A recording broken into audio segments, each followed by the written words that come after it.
Budget 2025 की तारीख नजदीक आ रही है।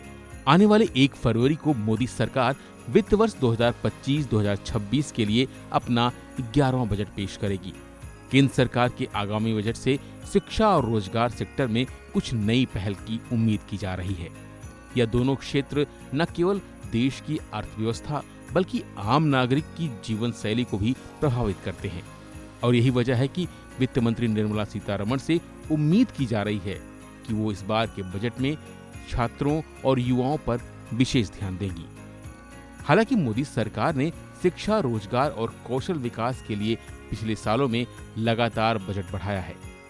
2024 में इस क्षेत्र को 1.48 लाख करोड़ रुपए आवंटित किए गए, जिसमें सबसे अधिक 73,498 करोड़ रुपए स्कूली शिक्षा और साक्षरता विभाग को दिए गए।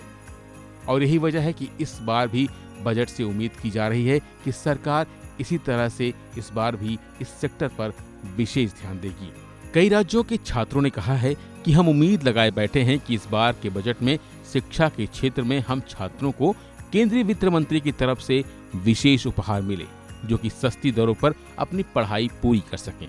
वैसे साल 2025 के केंद्रीय बजट में शिक्षा के डिजिटलीकरण पर ज्यादा जोर दिया जा रहा है। कोरोना महामारी के बाद ऑनलाइन शिक्षा का चलन बढ़ा है। ऐसे में उम्मीद की जा रही है कि सरकार डिजिटल शिक्षा के लिए बजट आवंटन को बढ़ाएगी।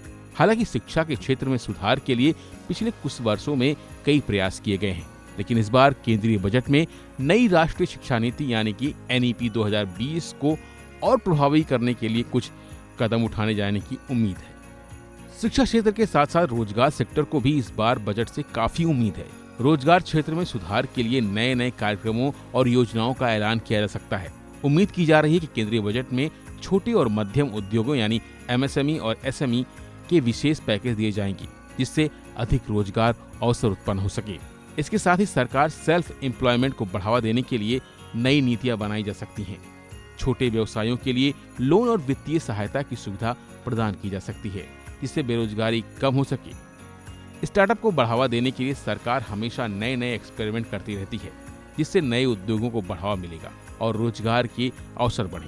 और यही वजह है कि सरकार इस बार के बजट में स्टार्टअप को बढ़ावा देने के लिए किसी नई नीति को लाने की उम्मीद की जा रही है। आप भी सरकार से क्या चाहते हैं, हमारे माध्यम से सरकार तक पहुंचा सकते हैं। बस आप इस खबर पर अपनी राय कमेंट के जरिए हम तक पहुंचाएं। फिलहाल के लिए बस इतना ही। बाकी अपडेट के लिए बने रहिए वन इंडिया हिंदी के साथ।